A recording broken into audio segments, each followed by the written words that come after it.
स्थिर आवेश का मतलब क्या है? अभी भी जो स्टेबल है या फिर रुका हुआ आवेश है, ठीक है, या फिर चार्ज है, चार्ज इसमें है, रेस्ट में है। हेलो बच्चों, तो देवगंगा की ऑनलाइन कोचिंग क्लासेस के अंदर आपका फिर से स्वागत है। और आज हम स्टार्ट कर रहे हैं क्लास 12th का सिलेबस, जो कि नई एनसीईआरटी जो है अपने पास में उसके अकॉर्डिंग आया है ना। 2023-24 बैच के लिए अपने पास में जो नई एनसीईआरटी लॉन्च हुई है उसके टॉपिक हटाए हैं गवर्नमेंट ने और कुछ टॉपिक ऐड भी किए हैं। तो उन्हीं के अकॉर्डिंग अपन ने क्या कर रहे हैं कि इस चैप्टर को या फिर इस सिलेबस को कंप्लीट करेंगे। ठीक है बात।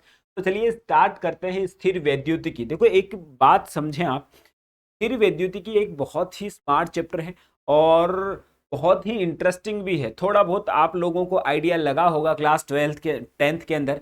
तो 10th के अंदर आपने आवेशों के बारे में, चार्ज के बारे में, विद्युत धारा के बारे में कुछ चीजें पढ़ी हैं। तो उन्हीं चीज को अपन ध्यान रखकर क्या कर रहे हैं, ये जो चैप्टर है आगे की ओर पढ़ रहे हैं।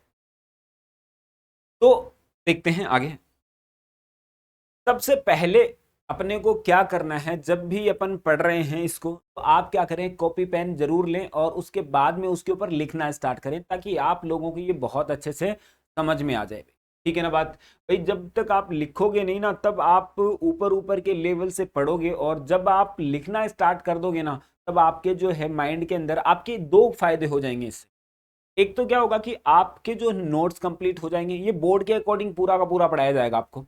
और सेकंड क्या होगा, आपके पास में जो चीजें हैं आपको याद भी रहने लग जाएगी। तो चलिए, कॉपी पेन उठा लिया होगा इसी बात पे आप लोगों ने। अगर नहीं उठाया तो पॉज कीजिए थोड़ी देर के लिए और फटाफट कॉपी पेन को उठाइए और फिर ये पढ़ने लग जाइए। सबसे पहले बात आती है आपके पास में स्थिर वैद्युतिकी क्या है। भौतिकी की बहुत सारी शाखाएं हैं, है ना।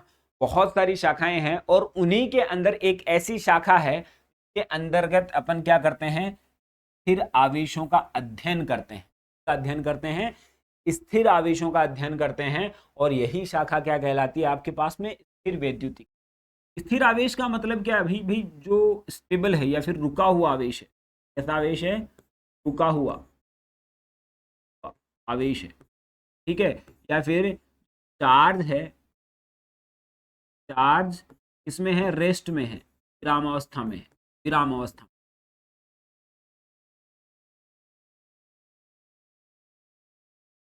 बहुत सारी शाखाएं हैं अपने पास में भौतिकी की, जिसके अंतर्गत अपन क्या करते हैं, अलग अलग चीजों का अध्ययन करते हैं। ऐसी ही एक बहुत बड़ी शाखा है जिसको अपन बोलते हैं स्थिर वैद्युतिकी। और इसके अंतर्गत अपन क्या करते हैं, स्थिर आवेशों का अध्ययन करते हैं, और यही अपने पास में क्या कहलाता है, स्थिर वैद्युतिकी कहलाती है। अब यहाँ पे एक नया वर्ड, जैसा कि अपन ने बोला है कि ये क्या है, आवेश आया है ना। आवेश क्या है, तो आवेश खुद देखें आप, आवेश की एक्चुअल में होता क्या है ना। जब भी अपने ऐसी चीजों के बारे में पढ़ते हैं जो जिसकी इमेज अपने दिमाग के अंदर नहीं होते ना, उसको समझने में थोड़ी सी प्रॉब्लम आती है अपने को। तो आवेश की कोई इमेज होती नहीं एक्चुअल के अंदर, और होनी भी नहीं चाहिए, क्योंकि आवेश कोई वस्तु तो है नहीं। आवेश क्या होता है वो अभी बताते हैं आपको। आवेश होता है किसी भी पदार्थ, किसी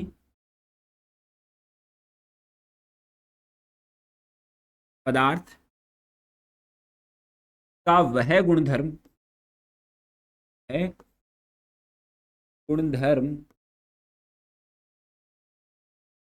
जिससे वह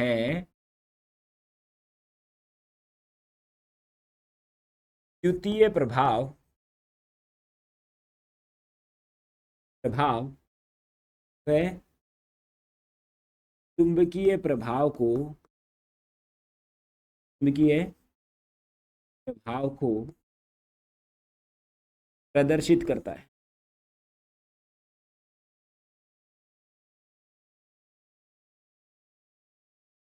देखो क्या बताया मैंने, आवेश क्या है, कोई भी पदार्थ है, जैसे कि मान लिया कि ये का क्या है, गुणधर्म। ये अपने पास में पेन है तो क्या है, उसका गुण है ना। तो ऐसा गुणधर्म है जिससे क्या करता है, वो विद्युतीय प्रभाव को दर्शाता है एक तो, और किसको दर्शाता है, चुंबकीय प्रभाव को दर्शाता है। और इसी गुण को हम क्या बोलते हैं आपके पास में, आवेश बोलते हैं। ठीक है ना। आवेश क्या है, किसी पदार्थ का ऐसा गुणधर्म है, जैसे कि पदार्थ है और उसका ऐसा गुणधर्म जिससे क्या होता है, ये विद्युतीय प्रभाव भी प्रदर्शित करता है और चुंबकीय प्रभाव भी प्रदर्शित करता है। और इसी को हम क्या बोलते हैं, आवेश कहते हैं। इसी गुण को अपन क्या बोलते हैं, आवेश कहते हैं। अब यहाँ पे वापस दो चीजें होती हैं आपके पास में, विद्युतीय प्रभाव और चुंबकीय प्रभाव। इनके बारे में भी अभी अपन पढ़ लेते हैं। तो देखते हैं कि भाई एक अपन ने कुछ एक्सपेरिमेंट किए होंगे। हाँ, एक्सपेरिमेंट डेली लाइफ में अपन करते रहते हैं, अपन हैं ही। कई बार आप लोगों ने एक एक्सपेरिमेंट किया होगा, एक स्केल ली होगी, ठीक है, और उसके पास में छोटे छोटे मिट्टी के कण या फिर क्या रख दिया होगा आपने, छोटे छोटे कागज के टुकड़े रख दिए, ठीक है। फिर इसी स्केल को क्या करता है, कोई व्यक्ति जो है ना, अपने सर से घिसता है, सर से घिसता है, ऐसे रब किया, और उसके बाद में इसके पास में लेके जाता है। मिट्टी के कण हैं या फिर आपके पास में कागज के जो टुकड़े हैं छोटे छोटे, पास में लेके जाता है। तो लेके जाने से होगा क्या, ये जो कण हैं ये क्या होने लग जाते हैं, इस स्केल से चिपकने लग जाते हैं। क्या होगा ऐसा प्रक्रिया, ठीक है। तो ये किसको दर्शाता है, इस स्केल के उस गुणधर्म को दर्शाता है। कौन से गुणधर्म को, विद्युतीय गुणधर्म, यानी कि ये चीजों को क्या कर रहा है, आकर्षित कर रहा है। अब इसके ऊपर क्या आ गया है, ऐसा गुण आ गया है जो कि इन चीजों को क्या कर रहा है, ये आकर्षित कर रहा है, और इसी गुणधर्म को हम क्या बोलते हैं, विद्युतीय गुणधर्म, ठीक है बात। तो कहने का मतलब क्या हुआ, इसके ऊपर क्या आ गया है, आवेश आ गया है, इस स्केल के ऊपर क्या आ गया है, आवेश आ गया है, जिसकी वजह से क्या हो रहा है, ये जो मिट्टी के कण हैं या फिर आपके पास में कागज के टुकड़े हैं उसको क्या कर रहा है, आकर्षित कर रहा है। तो ये हुआ आपके पास में आवेशों का विद्युतीय प्रभाव, ठीक है। ऐसे ही आपने और एग्जाम्पल देखे होंगे कि भाई जब भी अपने पास में कोई कंबल है, सर्दियों के दिनों में जब अपन कंबल को ओढ़ते हैं, है ना, कंबल को ओढ़ते हैं, तो अगर हम उसके हाथ लगाते हैं तो कई बार आप लोगों ने वहां पर चिंगारी सी उठती हुई देखी होगी ना, चिंगारी सी उठती हुई देखी होगी।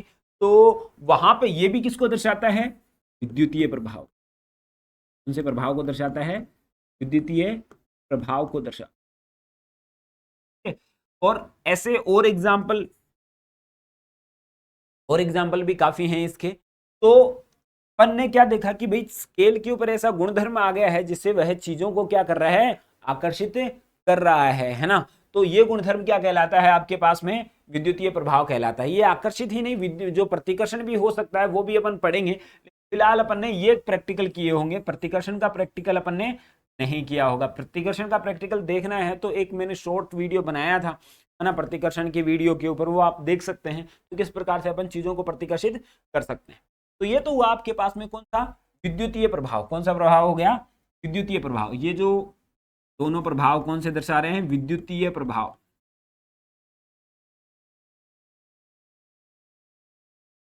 ठीक है। अब बात करते हैं चुंबकीय प्रभाव की।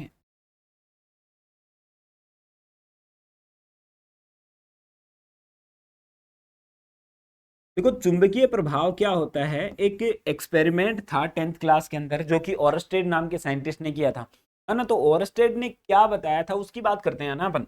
तो ओरस्टेड ने क्या बताया कि भाई आपके पास में कोई एक क्या कर लो, आप एक सर्किट बना लो, ये बना लिया सर्किट, और यहाँ पे ले लिया पॉजिटिव और यहाँ पे नेगेटिव, बैटरी है तो पॉजिटिव नेगेटिव तो लेना पड़ेगा, और यहाँ पे ले लिया के, और इसको मैंने कर दिया बंद लूप बना दिया है, ये बंद लूप है बना दिया है, राइट बात, कोई दिक्कत नहीं, कोई दिक्कत। तो भाई यहां से अपन ने क्या किया, अब ये बना दिया है, तो अब जैसे ही अपन करंट फ्लो करवाएंगे तो इसके अंदर से धारा तो बहेगी, सिंपल बात है। तो यहाँ पे धारा बहने लग जाएगी इसके अंदर। अब क्या किया, इसके पास में उसने क्या कर दिया, एक चुंबक की छड़ रख दी, नॉर्थ और साउथ, एक चुंबक की क्या रख दी, छड़ रख दी, और पहले इस बटन को क्या कर दिया, ऑफ कर दिया, ऑफ, ठीक है। जैसे ही ऑफ किया, ऑफ रखा है, और उसके बाद में इसको रखा, तो यहाँ पे इसके अंदर कोई भी चेंजेस नहीं आ रहा था, यहाँ पे कोई प्रभाव नहीं पड़ रहा था, चुंबक ऐसी थी तो थी, कोई समस्या वाली बात नहीं। अब लेकिन जैसे ही इसको टर्न ऑन किया जाता है, क्या किया जाता है, टर्न ऑन कर दिया जाए, बटन ऑन कर दिया जाए, तो देखा गया कि जो चुंबक है वो अपनी जगह से थोड़ी सी विक्षेपित हो गई है अपने आप ही। ये नॉर्थ और ये साउथ, ये नॉर्थ अपनी जगह से चुंबक थोड़ी सी विक्षेपित हो गई थी, ऐसे ही हिल गई थी, ठीक है ना। और जैसे ही ये चुंबक हिली तो ओरस्टेड हिल गया था। ये क्या हो गया?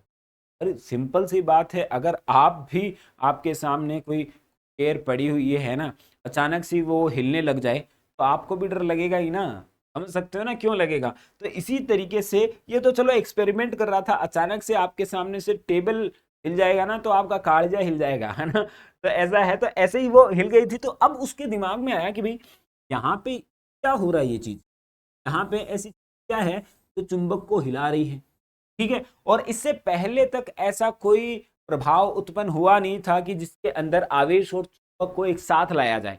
कहने का मतलब चुंबकीय प्रभाव को अलग माना जाता था और विद्युतीय प्रभाव को क्या माना जाता था?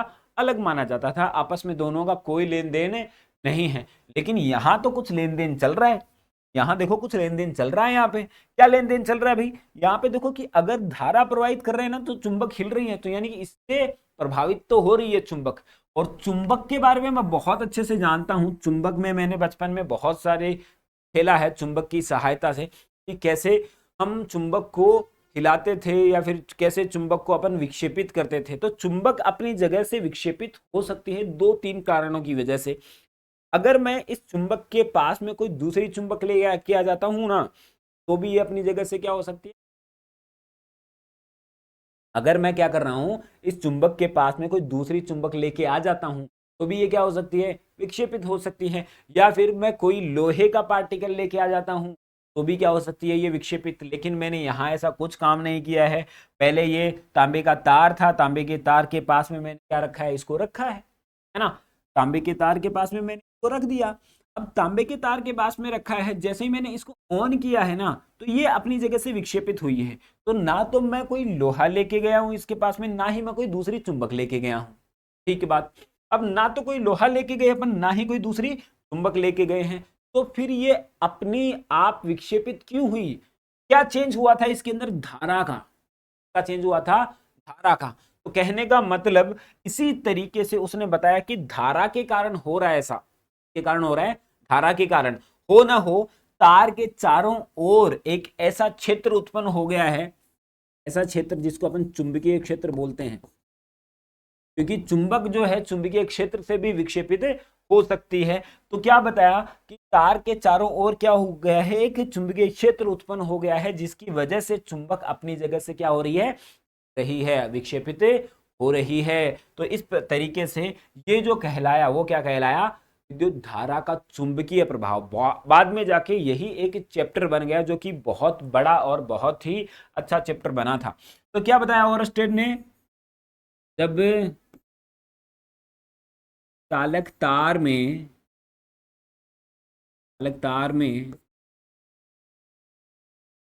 धारा प्रवाहित की जाती है, प्रवाहित की जाती है, तो तार के चारों ओर, तार के चारों ओर और चुंबकीय क्षेत्र उत्पन्न होता है, चुंबकीय क्षेत्र उत्पन्न होता है, इसके कारण चुंबक अपनी जगह से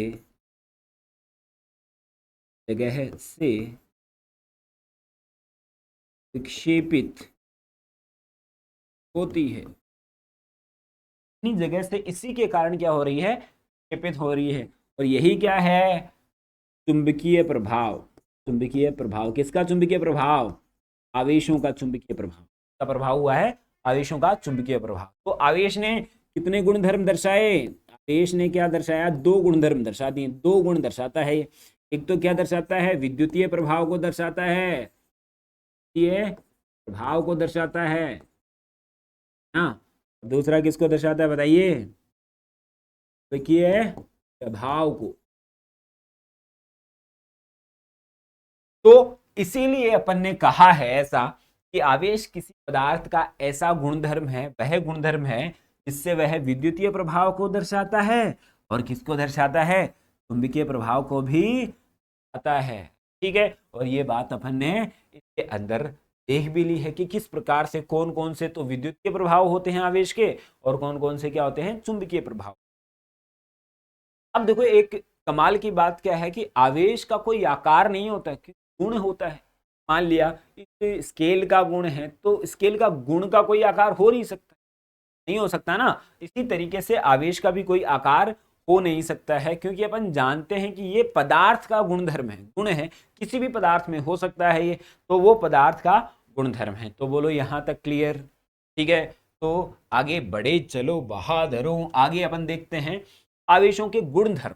ठीक है, आवेशों के गुणधर्म से काफी बार एक एक नंबर के क्वेश्चन सकते हैं, लेकिन अभी अपन चैप्टर को स्टार्ट कर रहे हैं ना, तो बहुत ज्यादा इंपॉर्टेंट चीजें यहाँ पे नहीं बनती है, बेसिक बेसिक बनती हैं। ऐसी चीजें हैं, आसान चीजें हैं जो कि आप आराम से जो डबल स्पीड में देख सकते हैं, क्योंकि शुरुआत में आप लोगों ने भी पढ़ा होता है ना। तो यहाँ पे अपन देखते हैं आवेश एक अदिश राशि है भाई, है ना। सबसे पहला गुणधर्म कैसा है? आवेश एक अदिश राशि है। अदिश क्यों है?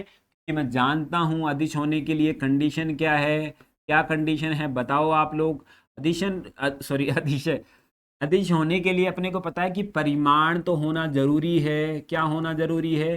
परिमाण होना जरूरी है, लेकिन दिशा की आवश्यकता नहीं होती है। दिशा नॉट रिक्वायर्ड, जरूरी, कोई जरूरी नहीं है ना, दिशा की कोई जरूरी नहीं पड़ती है। तो इस प्रकार की जो राशियां हैं वो अदिश राशियां कहलाती हैं। अब आवेश भी अदिश राशि है, क्यों? क्योंकि जब भी अपने पास में आवेश पर ये गुण आएगा तो पर्टिकुलर दिशा नहीं आएगी कि इस दिशा में आ रहा है या इस दिशा में आ रहा है। आवेश के ऊपर गुण आ गया तो क्या होगा? एक जगह पे चारों तरफ अपने आप वितरित हो जाता है आवेश, क्योंकि अपन पढ़ेंगे। फिलहाल अपने को ये मालूम करना है आवेश का जो परिमाण तो हो सकता है लेकिन उसकी कोई दिशा नहीं होती है। तो इस प्रकार से अपन ने आवेश देख लिया कि एक अदिश राशि है। दूसरा अपन देख रहे हैं कि आवेश एक व्युत्पन्न व्युत्पन्न राशि। व्युत्पन्न राशियां के बारे में भी तुम्हें मालूम होगा, दो प्रकार की राशियां थी, मूल राशियां और व्युत्पन्न राशियां। ठीक है भाई, व्युत्पन्न राशियां।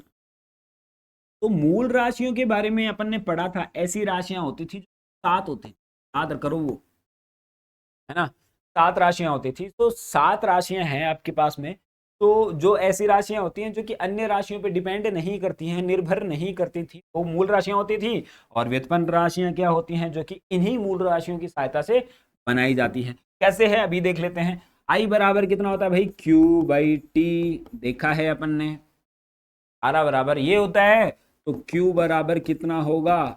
आई गुणा टी। क्यू बराबर कितना होगा? आई गुणा टी। तो ये भी एक मूल राशि है, मूल राशि है, ये भी क्या है? मूल राशि है।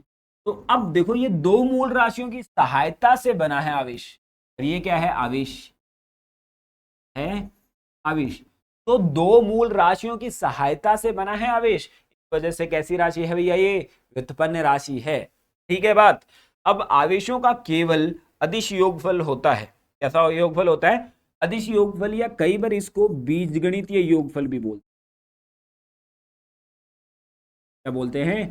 बीजगणितीय योगफल भी बोलते हैं। यहाँ पर ध्यान रखें, आवेशों का केवल क्या होता है? बीजगणितीय योगफल।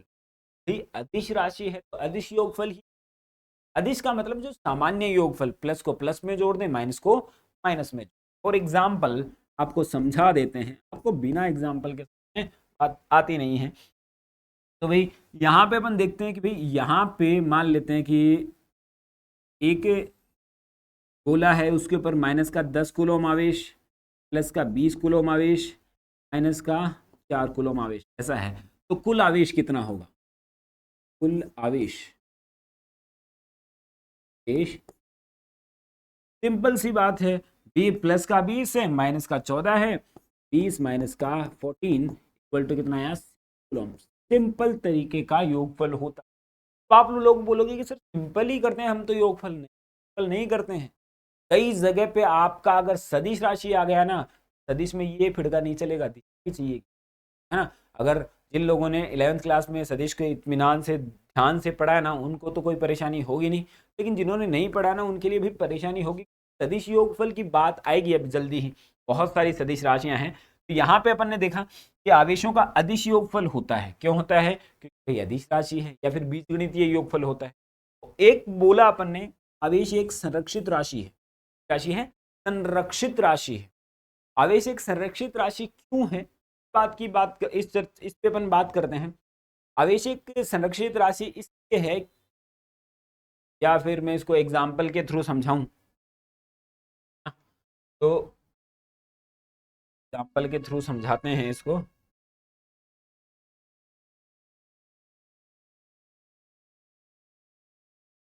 तो भाई आवेश जो है आपके पास में, हम जानते हैं कि प्रत्येक पदार्थ है ना, प्रत्येक पदार्थ, हाँ देना भाई, अगर आवेश के समझना है ना, ऐसे याद तो अपन करते ही हैं, थोड़ा सा अपन देख लेते हैं आइडिया कि किस प्रकार से संरक्षित है। जब आवेश किसी वस्तु के ऊपर आता है तो मान लेते हैं कि एक ए वस्तु है, एक बी वस्तु है ना, दोनों के ऊपर जो है 10, इसके ऊपर 10 प्रोटॉन है, 10 इलेक्ट्रॉन, 10 न्यूट्रॉन है। ये प्रत्येक पदार्थ परमाणुओं से मिलकर बना है और प्रत्येक परमाणु के अंदर प्रोटॉन, न्यूट्रॉन और इलेक्ट्रॉन तो उपस्थित हैं ही। इसी प्रकार से ये जो ये बी है, इसके ऊपर मैं 20 मान लेता हूँ, 20 प्रोटॉन, 20 न्यूट्रॉन, 20 इलेक्ट्रॉन, कोई दिक्कत नहीं। अब इसके ऊपर कुल आवेश कितना है? शून्य। अभी तो शून्य ही है, क्योंकि जितना प्रोटॉन है ना भैया, उतना ही क्या है? न्यूट्रॉन भी, इलेक्ट्रॉन भी है। न्यूट्रॉन का कोई लेना देना नहीं है। तो यहाँ पे भी देखो आप, यहाँ पे भी जितना प्रोटॉन है ना, उतना ही क्या है? इलेक्ट्रॉन भी है। तो यहाँ पे भी ये क्या है? उदासीन ही है, यानी कि इसके ऊपर शून्य आवेश है, आवेश है।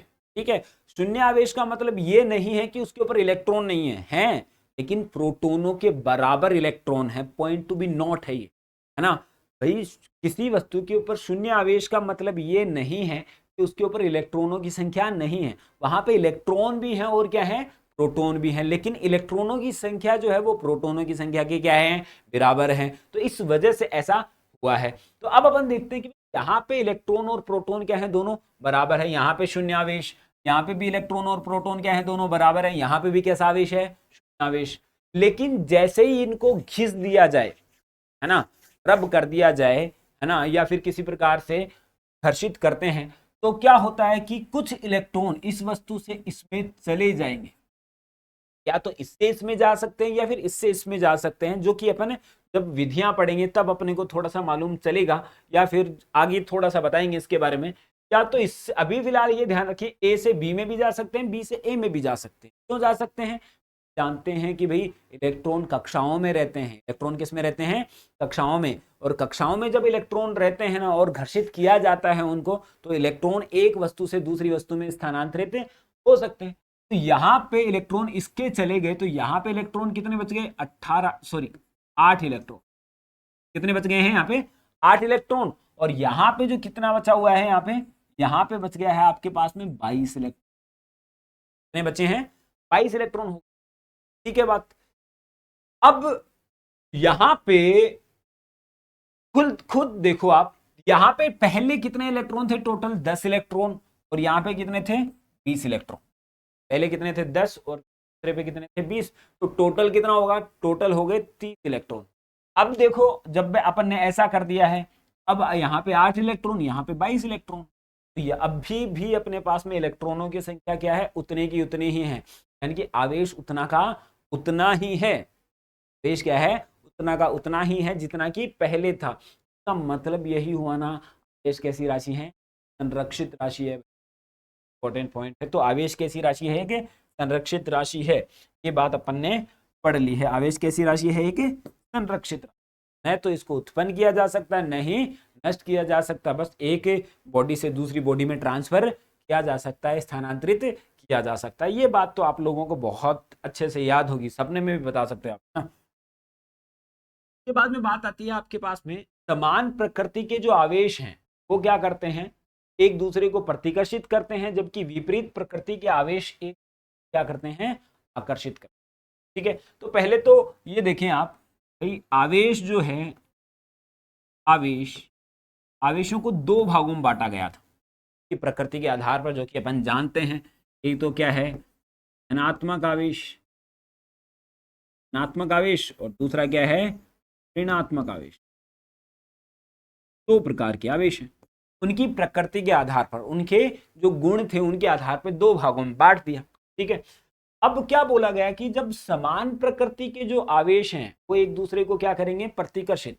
कहने का मतलब, अगर ये पहला आवेश है, यहाँ पे प्लस का क्यू है, और ये यहाँ पे दूसरा आवेश है, ये भी प्लस का क्यू है ना, तो ये एक दूसरे को क्या करेंगे, प्रतिकर्षित। अब क्या होगा, प्रतिकर्षण होगा, इसमें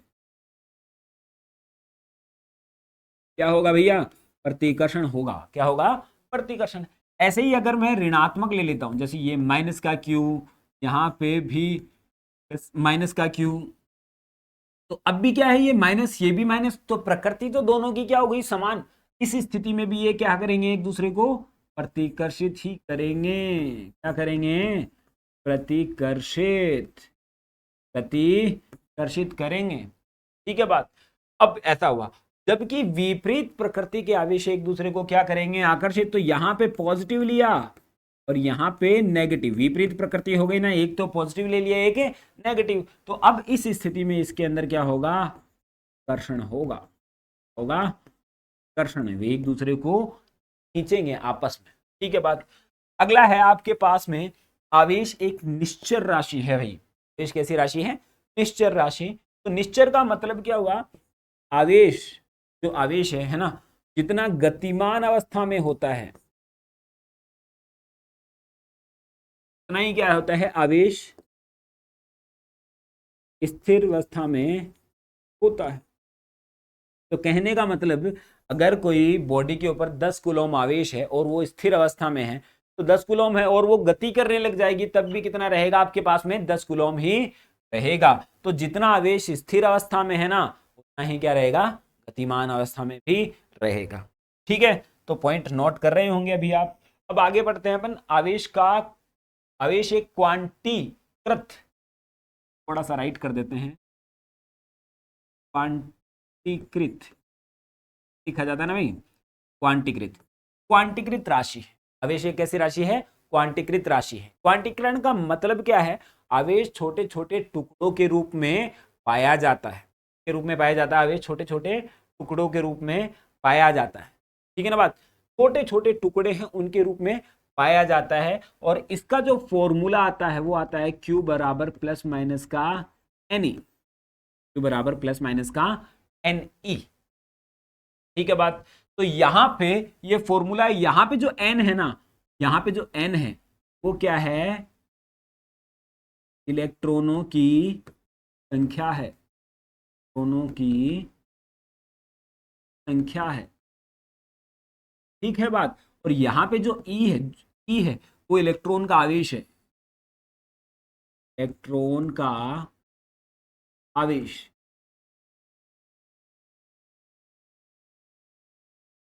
जो कि होता है माइनस का 1.6 गुणा 10 की घात माइनस का 19 कूलम।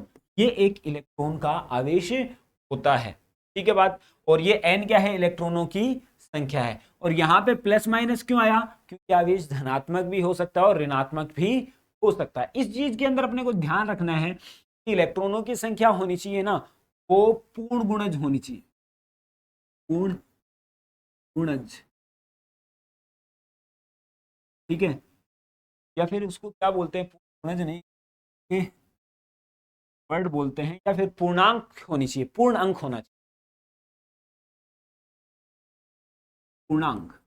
कहने का मतलब है, मैं समझा देता हूं, n का मान हमेशा जो है ना, n का जो मान है वो हमेशा 1 2 3 ऐसे होगा, 15 12, लेकिन इसका मान कभी भी जो है ना 1.2 ऐसे पॉइंटों में नहीं होगा, क्योंकि सबसे छोटा ही क्या है, इलेक्ट्रॉन होता है, तो वो पूर्ण गुणज के रूप में ही होगा।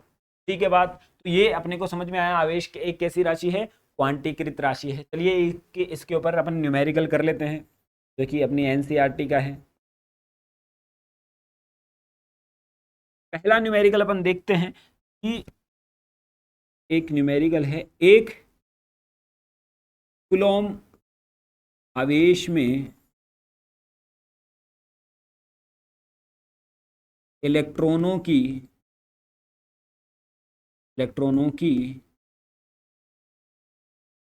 संख्या ज्ञात कीजिए। एक कूलॉम आवेश में इलेक्ट्रॉनों की संख्या अपने को ज्ञात करनी है।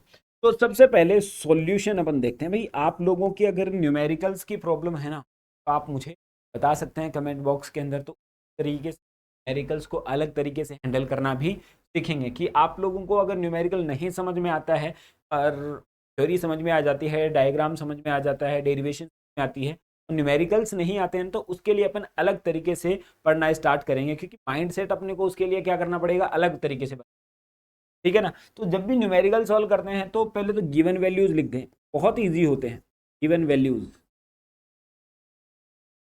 है भाई। दिया हुआ क्या क्या है, आवेश दे रखा है। आवेश कितना है, 1 कूलॉम। ठीक है। इलेक्ट्रॉन, और तुम्हें ज्ञात क्या करना है, एन। ज्ञात क्या करना है, एन। तो मैं जानता हूं ना, नो दैट क्यू बराबर कितना होता है, -NE ना। तो यहां पे मान रखता हूं, तो बराबर क्यू का मान रख देता हूं 1, ये n गुणा ई का मान 1.6 गुणा 10 की घात -। ठीक है। अब यहां से मैं n को सॉल्व करूंगा तो यहां पे आया n, और ये नीचे चला जाएगा 1.6 गुणा। अब काफी लोग बोलते हैं कि सर यहाँ पे माइनस क्यों है। भाई यहाँ पे माइनस इसलिए नहीं आया कि इलेक्ट्रॉनों की संख्या माइनस में नहीं हो सकती, माइनस का 5 से नहीं हो सकती है। हाँ, आवेश होता ना यहाँ पे, ऋणात्मक आवेश धनात्मक आवेश तो आता, लेकिन इलेक्ट्रॉनों की संख्या निकाल रहे हैं अपन, तो ऐसा नहीं होगा। अब इसको अपन सॉल्व कर लेते हैं, तो इसको ऊपर लेके जाते हैं। ये तो आया 1.6, ये 10 की पावर 19। तो अगर अपन आगे सॉल्व करते हैं, तो अगर इसको ऐसा लिख लूँ मैं, तो ऐसा लिख लूँ 10/1.6 गुणा 10 की पावर 18। अब अगर इसमें भाग दोगे आप, तो आएगा आपके पास में 6.25 गुणा 10 की 18 इलेक्ट्रॉन। इस तरीके से इसका क्या आएगा आपके पास में, आंसर आए। तो इस तरीके से अपन ने क्या पढ़ा, आवेश पढ़ा, आवेश के गुणधर्म अपन ने कंप्लीट किए हैं, और आप लोगों ने इसको अच्छे से समझ के एंजॉय करके पढ़ा होगा, और आप लोगों ने लिखा भी होगा। नहीं लिखा है तो आप जरूर लिखें, और मिलते हैं फिर नेक्स्ट वीडियो में। Have a nice day.